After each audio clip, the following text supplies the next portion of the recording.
In a turn of events that feels more like a blockbuster movie than real life, this legendary R&B icon isn't just reflecting on the wild days of the past. He's now caught in the middle of a jaw-dropping legal and personal firestorm. What's unfolding could completely reshape the way we view fame, loyalty, and the dark underbelly of the music industry. I said back in the day, people used to think that Kirk Burroughs and Diddy was lovers, or they had some kind of relationship like that. Remember I told you that? And you was like, I remember that. You told me that years ago. yeah, and you said to me, yo, you gonna speak about it? I said, nah, I ain't gonna speak about it, bruh. You understand? I'm gonna wait till he speak about it. Tensions were high in a crowded New York courtroom as Sean Diddy Combs, wearing a greenish-tan prison jumpsuit with a thick beard and unkempt gray hair, entered a not guilty plea to an updated indictment that now contained horrific claims of forced sex and forced labor. The rap mogul is accused in the superseding indictment of forcing workers to perform hard, continuous labor under threat of physical and reputational harm, with allegations even going so far as to coerce a worker into engaging in sexual acts.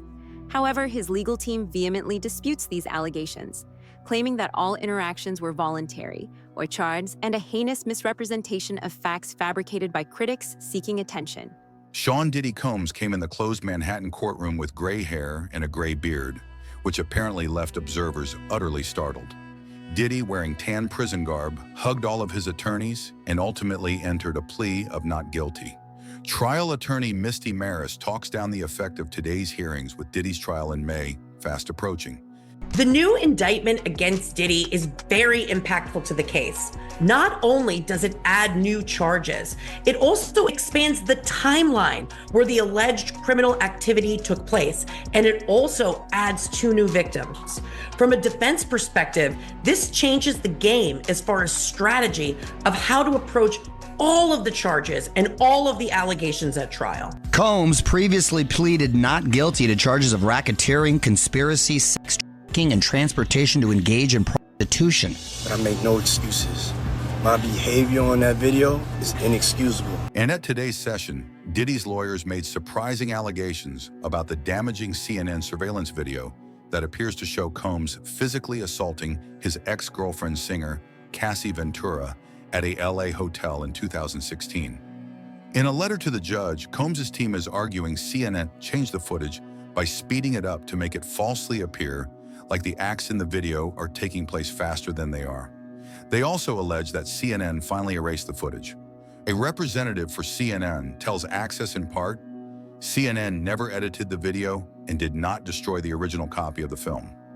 So people who had known that, I always knew that because I used to follow Puff to Kirk's house when we had the building and the red zone, and we used to take the money from those clubs and we had to drop it off at Kirk's house. So we wasn't dropping, he would, he was staying there. If you spending the night at another house and you got a apartment with your girl somewhere else, okay.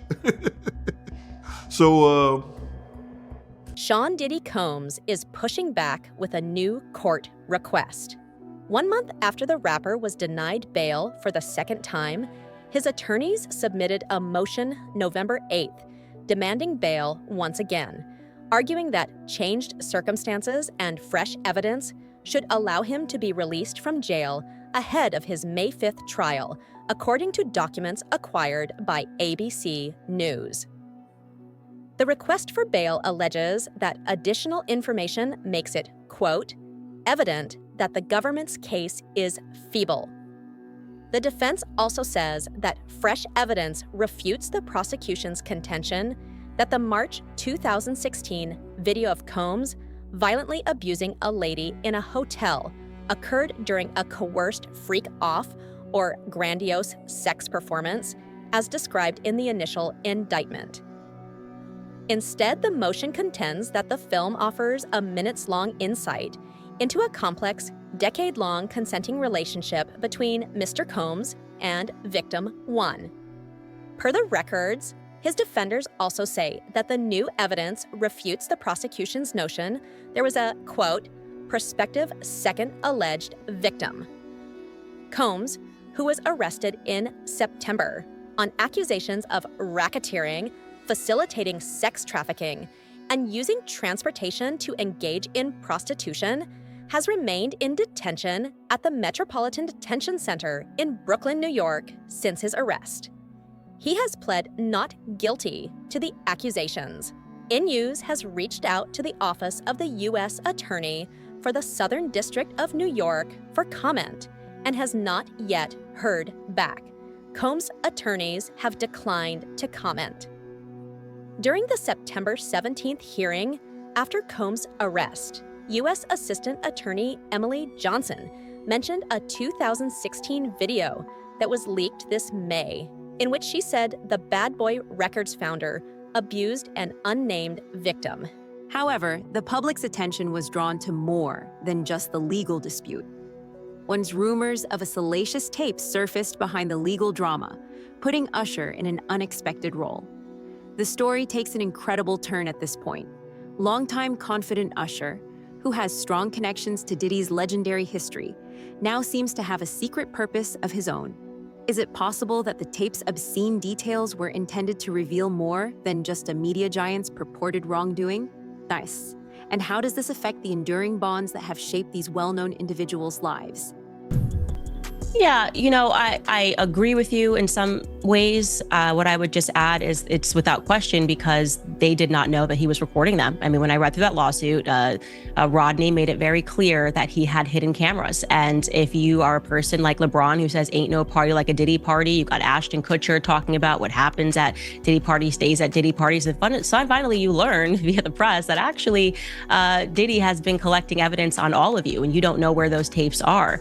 That will buy your silence for quite some time because you're hoping that if you keep your head low, you're not going to be revealed as one of these people that was engaged. Chris did get the book from Courtney. Courtney has a more thorough copy of the book. When Chris published the book that was on Amazon, it was edited. So some of the passages were removed, some of the pictures were removed, and I think there was like a foreword or something that was added to the book. So it is a different version, but from the same, what in copyright law is called derivative work. So it derives from that work that Courtney has. And just to be clear, Courtney's work, Courtney's book, is it currently being sold anywhere? When I seen in the lawsuit that he said that Kirk said that Puff was SAing him, sexually assaulting him, sodomizing him, doing all kind of things to him, I first thought like, but hold up, they was lovers or they was, but that's his boss. So maybe the boss cannot have sex with people, the CEO can't have people that work for them. And that's why it becomes illegal. In some of these acts, whether they were heterosexual or homosexual, it doesn't matter. Maybe you're just cheating on your wife and you don't want that to get out into the public. Maybe you were, as Cat Williams described it, in one of the rooms. He said you could just walk around the house. He said this on stage years ago, that you could walk around the house and you would see people engaged in various sex acts. And again, Cat Williams was someone who was dismissed as crazy and dismissed as a drug addict. And it turned out that, or it seems that if these allegations are proven to be true, and I believe they are, then he was telling the truth. And I think that is the reason that so many of them are silent, because they were doing things. They thought that they were his friend, that they were bad boys for life, and that he would keep things silent, when in reality, he was just another Jeffrey Epstein typed character, and they're scared for their lives. Yeah, especially if you're someone like a LeBron James, and I'm not alleging that he is caught in something terrible, but if he was caught in anything and you're LeBron James and you've made your mark on talking about the ills of society and you have minted yourself a king and you're speaking out on the Black community and they find out you're the room over while someone's getting raped potentially, not gonna look good. Diddy's family's presence in the courtroom electrified the atmosphere as the legal struggle progressed. His tight circle, including his mother Janice Combs, son Christian, and daughter Chance, prepared for the upcoming trial scheduled for May 2025. Amidst a flurry of cross-examinations, acrimonious discussions, and scathing accusations, one detail persisted: the contentious recording. News sources claim that in addition to allegedly exposing surprising facets of Diddy's behavioral behavior, the video also had an extra element of shock because it was explicit and contained a scene that would completely upend the industry when Usher intervened to address the issue. I'm not exactly sure. I believe Courtney has I was about to say here the woo-woo, welcome to downtown Miami. But I believe he is selling it on a website. I only came into that knowledge when I received the cease and desist letter from Quincy and Christian. Got it. And in terms of the content of the book, what is this book about, the one from your client? Sean Diddy Combs traveled to court March 14th for an arraignment, and his presence is making headlines. Per NBC News, the music mogul entered the legal proceeding with gray hair and a gray beard, a noticeable departure from how he looked prior to his September 2024 arrest. Also on hand were members of Combs' family, including his mother Janice and two of his kids. As for why Combs appeared in court during the hearing, prosecutors unsealed a superseding indictment against the rap mogul, accusing him of pressuring employees to work long hours and threatening them with punishment. Combs pleaded not guilty to the allegations. The March 6th indictment, obtained by NBC News, did not add any new charges for Combs, who previously pleaded not guilty to federal charges related to racketeering, prostitution, and sex trafficking after his September arrest. However, prosecutors described forced labor at the hands of the rapper in connection with racketeering conspiracy. Gadgwar, In-Use has contacted out to Combs' legal team and has not yet heard back. Prosecutors stated in the petition that Combs maintained control over employees whom he compelled to work long hours with little sleep by use of, among other things, physical force, psychological harm, financial harm, and reputational harm and/or threats of the same. The filing, which amends the previously filed indictment to add more information surrounding the case, said that Combs' techniques made these employees to think they would be harmed, including losing their jobs if they did not comply. According to a report by CNN, jurors on Thursday were due to hear from a witness who claimed he was reportedly in possession of footage that had footage of celebs being potentially harmed by the Bad Boy Records founder. The witness, who purportedly hasn't filed any claims against Combs and is not claiming to be a victim of him, says he has information and evidence about sexual usage and other misbehavior by Combs, some of which allegedly involve celebrities. But according to the witness's attorney, Ariel Mitchell, who also represented two of Combs' victims in their lawsuit against the mogul, she stated her client was subpoenaed. According to another account, the witness claimed TMZ he was initially called by federal investigators from the Department of Homeland Security, and he's already done interviews alleging he's seen lurid recordings of Diddy and his famous associates. Sources informed the publication the subpoena from federal prosecutors ordered the witness to turn over all information, including thumb drives, hard drives, electronic storage devices, any devices holding movies and/or other files depicting Diddy. But that witness would reveal another shocking fact. He believes he was given 11 flash drives containing at least 8 sex tapes involving 8 celebrities, 6 males, and 2 women. Courtney Burgess told News Nation's Banfield on Thursday, among the 8 celebrities who were Combs' claimed victims, around 2 to 3 seemed to be children. Burgess said Ashley Banfield in an interview with his attorney, Ariel Mitchell, every single celebrity appeared to be under the influence in the tapes and were seemingly victims, not perpetrators. So I haven't taken the time to read the book either, but to my understanding, it's Kim Porter's memoir. So it's basically Kim Porter's stories. I haven't read, I shouldn't say that, I haven't read the entire book. I have read several excerpts from the book, several pages from the book. I haven't had time to sit down and read it in its entirety. But to my understanding, it purports to be from Kim Porter about experiences Kim Porter had. Usher, the R&B icon, with a voice that defined a generation, once talked out about his eye-opening teenage years under the same roof as recording mogul Diddy back in 1994. But suddenly, those terrible memories have resurfaced, pulling him straight into the frenzy around bombshell new evidence related to Diddy. In an old interview that's making headlines now, Usher provided a rare sight behind the velvet curtain, his tone placid, almost too calm, as he presented a picture that conflicted dramatically with the glamorous image fans formerly had of Diddy's world. "I got a chance to see some things," he replied gently.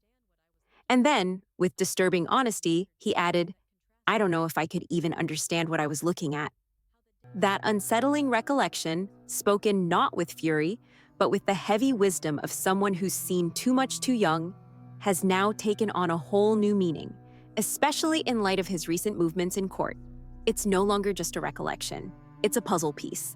I don't think any of us outside of those who, the Silvers and people like that, are the DeBarge family, those people who started super young can even relate to what Michael was talking about. I understand when he says, I hate touring.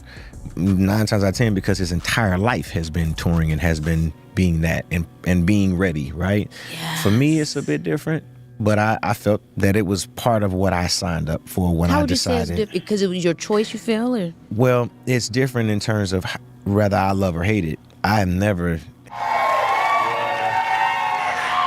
Yeah, that right there is the pressure that I feel every day. To try to live up to that guy right there. Oh my goodness.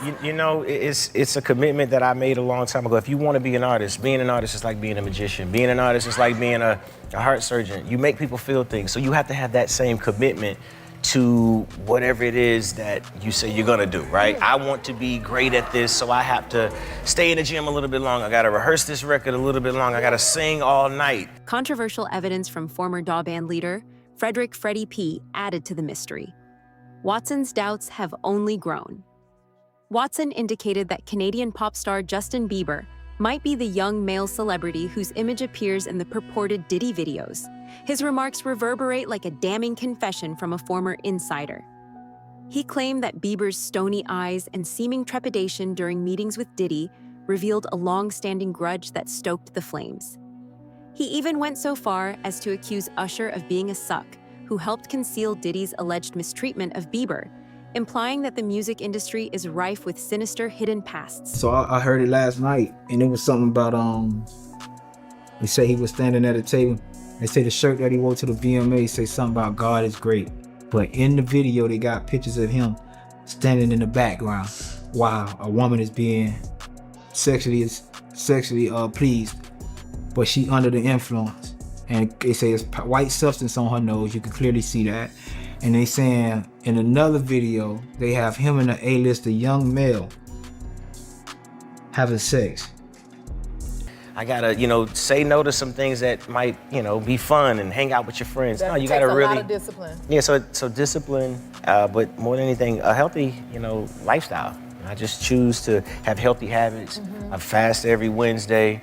I do my best to work out at least 3, 4, maybe 5 times a week. Wow. And, just be happy with my friends and family. Hated touring. I love touring. Like, that is the one thing that's the most important part to me. But the only reason why I hate it now is because I don't get time with my kids. So the sacrifice that I have to make to not be there for them, whether they know it, I would rather, be able to have real permissive parenting where I can wake up every morning and have breakfast with my kids, take them to school, check on them, after school, and be able to try and have some sense of normalcy. Because great parenting. But what I can say, but I don't know, because I don't know what the freak out look like, right? Right? Is it in a private house? Is it in a party or club? Because I've been to clubs where I walked in and people was doing coke, and it was on behalf of Bad Boy. Like, but Jadakiss, everybody was in that bitch that night. But the way the club is, I can't lie. I'd rather say I always tell people, the reason I remember this night so well because this is how I prefer to party.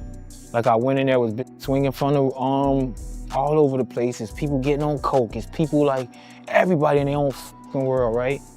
An infamous dossier of lawsuits and accusations that have piled up against Diddy over the years further complicates the story.